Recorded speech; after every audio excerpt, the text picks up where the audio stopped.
Hi guys, Geoffrey here. In this video, I'm going to show you some very key skills and very key principles that you need to master if you ever want a chance of changing your partner's mind about getting that divorce, getting that separation. And be sure to stick around till the very end of this video because a lot of the advice you get about doing smart contact, for example, or doing no contact, or trying to find the right things, the perfect things to say to your partner in that short term is not going to work. In fact, it's actually going to sabotage your relationship even more. And I'm going to show you here the secrets of a lot of what I did and a lot of what my clients did as well to get massive success despite being in often very hopeless situations. And if you're new to this channel, my name is Geoffrey and I help men in long-term relationships or in marriages with the right skills, with the right knowledge to be able to design a thriving relationship for yourself. So if you want more content on this topic, then be sure to subscribe to this channel and click that bell button as well to be notified when I post new videos every single week. And before we begin this video, I also want to let you know that the free masterclass on the 5 proven steps to rebuilding your relationship from the ground up is still open. So if you want to join that masterclass or if you want to submit your application for the Relationships Revival program, then be sure to stick around to the very end of this video for the announcement on how you can join that masterclass. Now, the first thing I want to talk to you about is outlining to you the stages of persuasion that needs to happen if you want to slowly persuade your partner and genuinely persuade your partner to change their mind about divorce. Now, before I begin this point though, I want to give you a massive caveat here in that keep in mind that the first part of what we'll talk about in this video is going to be talking about the short-term things that you can do. So we have to understand here that our partner is not stupid. She's also a human being with her own thoughts, with her own intelligent thoughts. And so it's not like there's anything in this world that you can say in the short term. You say it once or twice and then suddenly and magically change your partner's mind about everything. In fact, if you try to find these short-term fixes, these magical words, it might actually make things worse because of that paradox of change that we talked about, I think now 2 videos ago. But if you are consistent with all these principles that you're about to learn here, and you know how to back it up with real changes as well, then it's only a matter of time that you do eventually change your partner's mind. But it's not going to be a short-term thing. This is more of a long-term game. We have to understand that first. So whenever we're trying to change our partner's mind about getting a divorce, we have to go through the 4 stages of persuasion first. So the first stage of persuasion is we need to persuade our partner to feel that safety, that trust, to start expressing the issues and the feelings and the deeply seated stuff themselves to you. And this first stage is what we refer to as creating that emotional safety.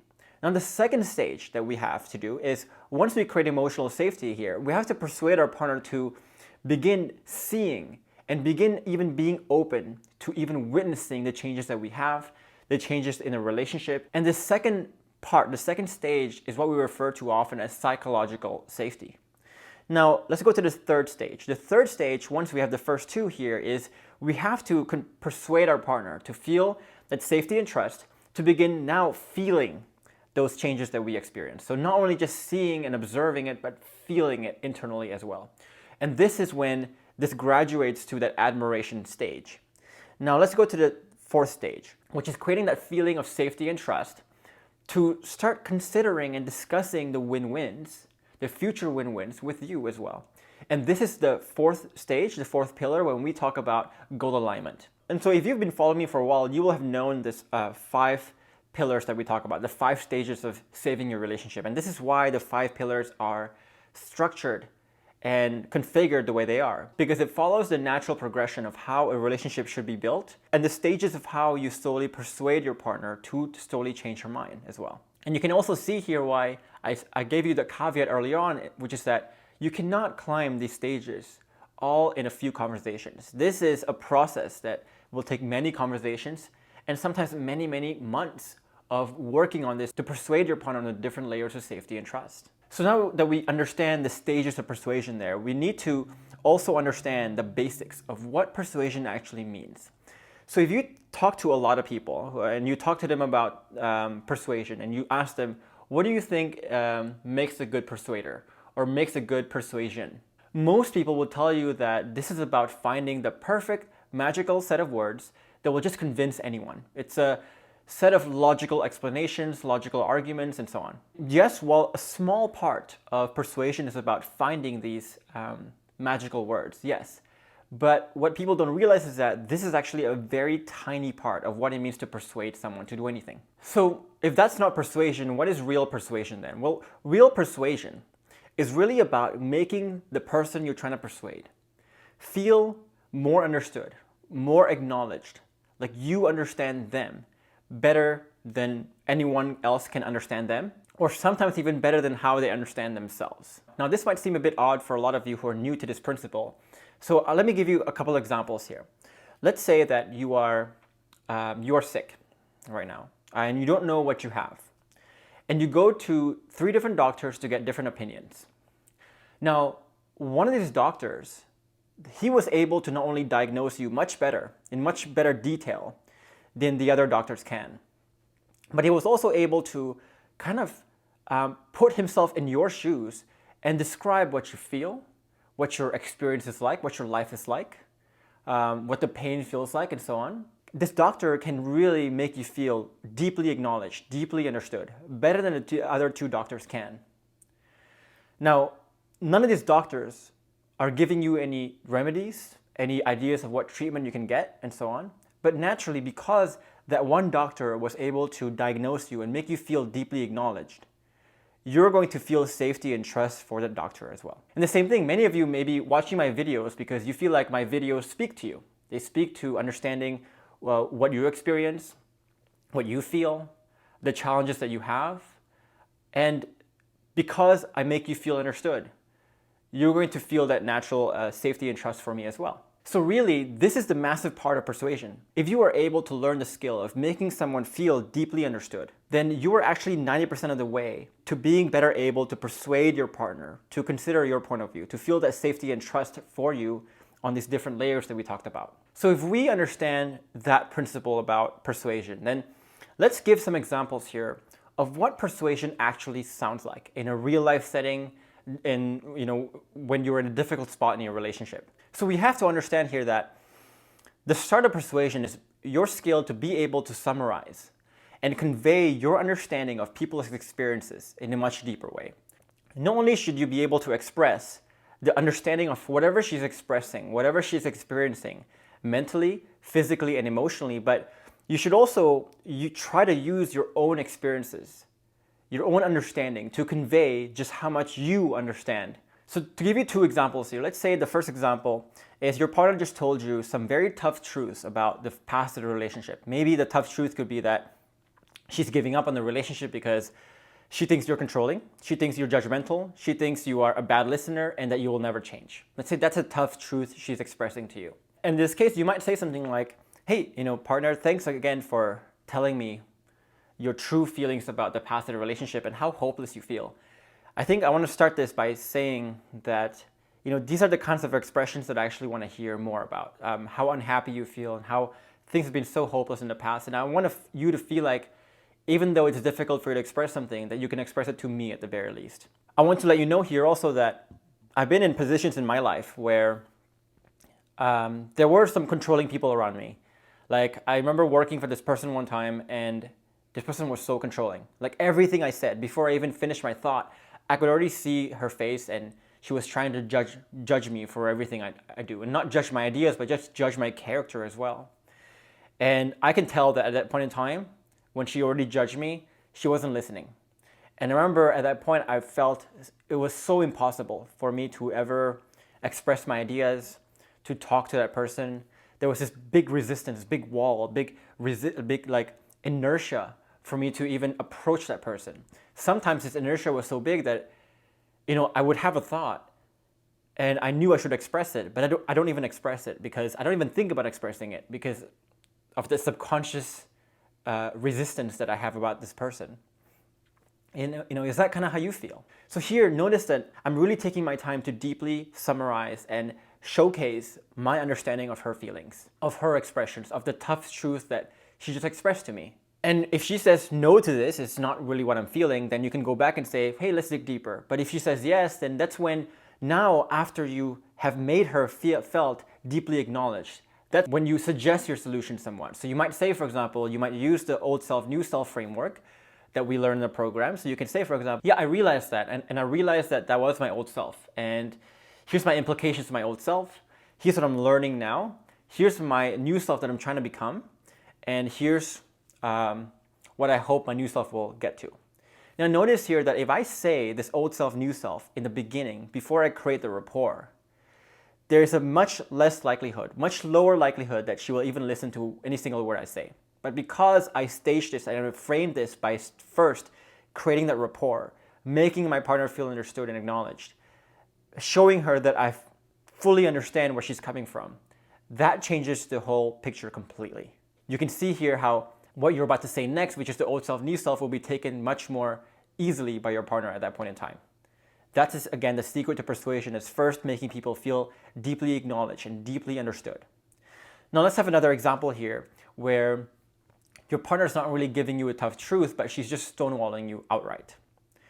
So you might play out the same thing where you can say, hey, again, I understand why you wouldn't want to share and talk to me, really. I fully understand that. And again, even though you might see this as you not expressing or you shutting down, I see you shutting down as a genuine expression in itself, because that tells me just how little safety you feel in this relationship and how hard it is for you to actually express your feelings to me, which makes me a bit sad, because there's many moments in my life too where people have been very judgmental, very mean, very controlling to me, and at that points in time, like, they would ask me a question, and sometimes I would just say, oh, it's nothing. Oh, I don't want to talk about it, because I really don't want to get into it. Because if I know that if I get into it, if I talk to them about it, I'm just going to regret it, right? So rather than go through something that I'm going to regret, I just kind of have this desire to just give a big sigh and just go, it's nothing. Is that kind of how you feel? So again, here I'm taking some time to paraphrase, to deeply paraphrase what she's feeling, to make sure that I understand what she's feeling on a very, very deep level. Then from there, if she says yes, then I can go ahead and again present the old self, new self polarization and go from there.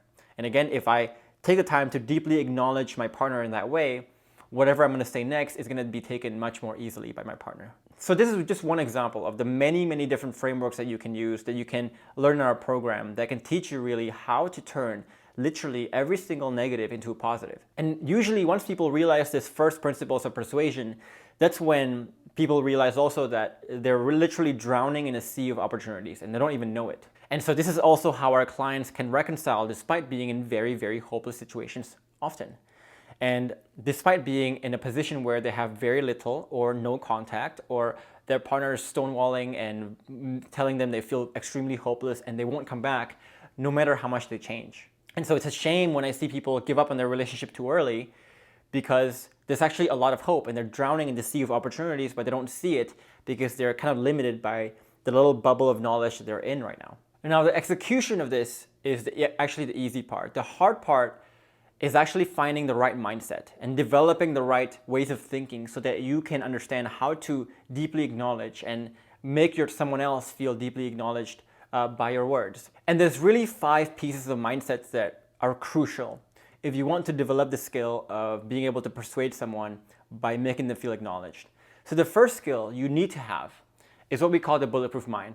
And if you've been following my videos for a while, you will know what this means.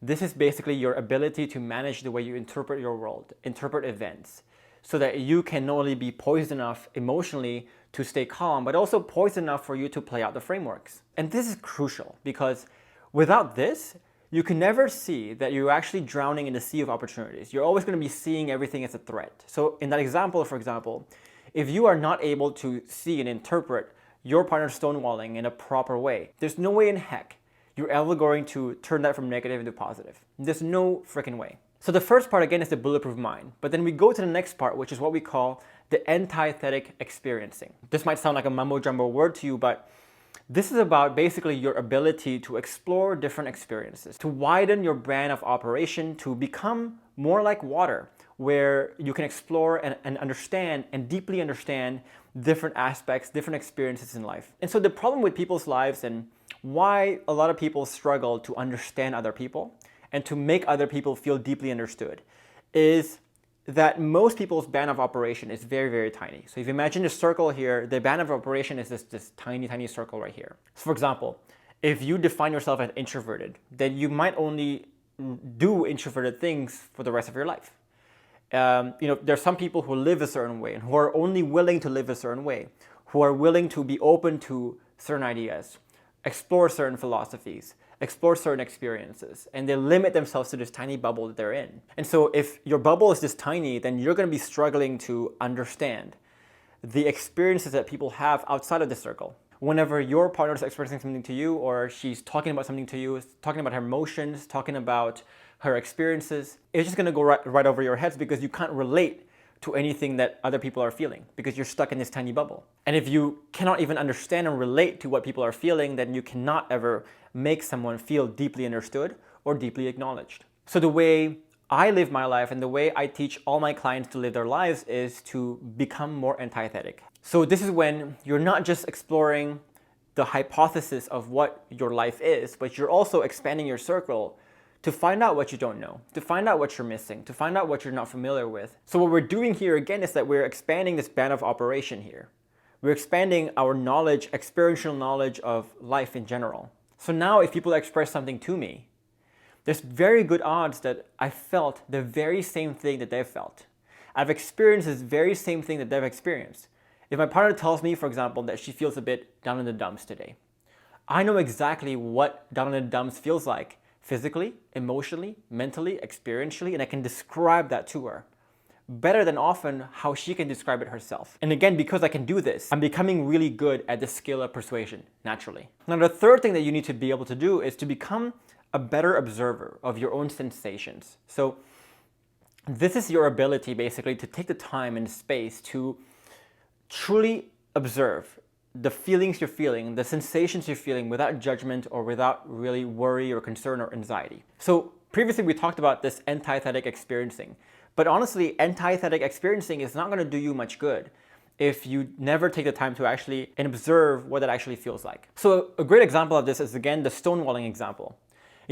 There are many moments when we actually have stonewalled someone else in our lives. Maybe not purposely, but accidentally.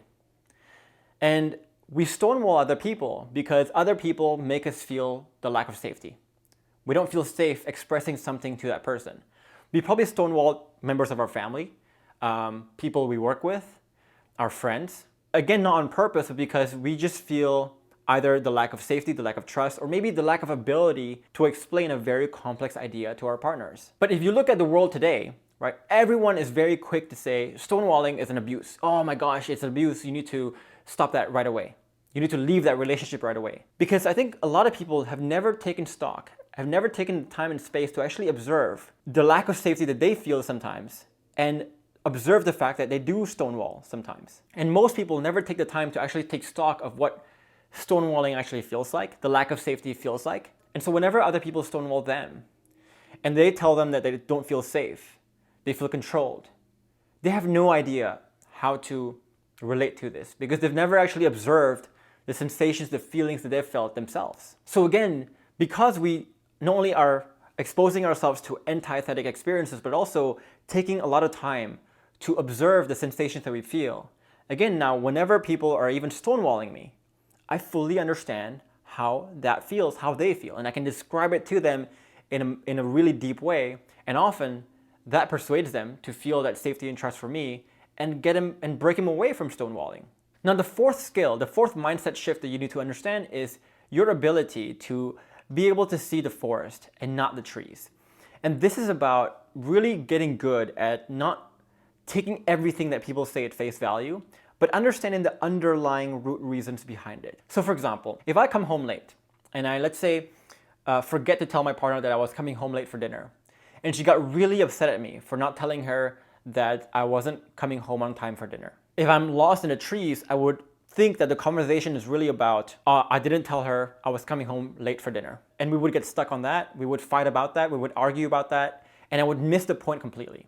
But what if underlying this anger that she has, this is really about her anger towards me for neglecting her the last 2 weeks. Maybe this is her feeling like she isn't really a priority in my life sometimes, that whenever I'm lost in work, I become this unreliable person who forgets the world exists outside of work. Or sometimes when my partner brings up something that happens, let's say 5 years ago, You know, a lot of men will get really angry at this and go, oh, why are you bringing some stuff up that we thought was over? But what if it's not about bringing that stuff up? What if she's actually trying to give you some examples, some analogies of how she feels right now? Because emotions, again, are very difficult to articulate. And so sometimes the best way she can articulate emotions is by showing you, see, this thing that happened 5 years ago, I'm feeling it again now. So again, this is almost like looking at this as an iceberg. Whenever something comes up, we often only see the tip of the iceberg.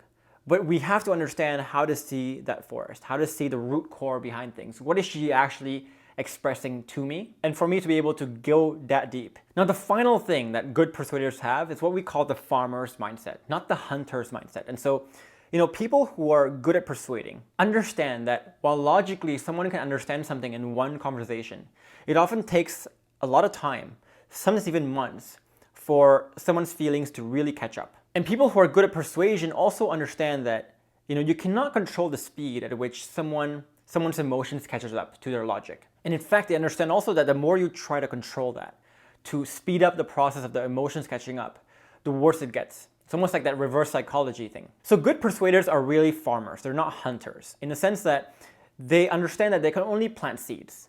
They can only take the horse to water, but they can't make him drink it. And so they're really good at acknowledging. They're really good at planting seeds of their ideas, like we talked about in this video. They're really good at framing it in the best possible way, using the frameworks, and also they're doing it very consistently over a long period of time. And they have the patience to do that. So just to recap here, as you can see here, you know, getting to a point where you can become a good persuader requires you to work on many parts of yourself already, just the persuasion part itself. But this is just half the battle, because now, you know, you've done a good job of planting the seeds of what you can be, your promises, and how much you're going to better yourself. But now you actually need to follow through. And this is when, you know, in our masterclass or in many of my videos, we talk about the 3 layers of changes. This is when it becomes really important. And this is something that all our students have mastered. You know, not only the skill of being able to persuade someone on a very deep level like this, but also mastering the 3 layers of changes that actually matter, that you can actually start delivering on these promises that you're giving to your partner in the ways you're bettering yourself. So if you want to explore more about these 3 layers of changes, or more about how this, you know, frameworks allow you to be able to become a better persuader in your relationship, then I want you to join me in my free masterclass on the 5 proven steps to rebuilding your relationship from the ground up. In that masterclass, I'll show you the exact steps that all my students have used and myself has used to save your relationship from the brink of a divorce. So if you want to join that masterclass, be sure to click the link above my head or also down below this video. And as always, if you want a free guide that can help you understand one of the frameworks better that we discuss in the program, then you can also download the guide I have for you above my head or also down below this video. And finally, if you want to join a free Facebook group where you can talk about your issues, your challenges, your questions, and a member of my team or myself will respond to you, then you can also join me in my free Facebook group down below this video. And in the meantime, if you have any questions or comments about this video, feel free to leave a comment. I would love to hear from you. And if you like this video and found it to be valuable, give it a like and subscribe to this channel for more content like this one. For now, I will leave you with just 2 other videos here with more mindsets and more skills to be able to design a thriving relationship for yourself. For now, I will see you in the next video.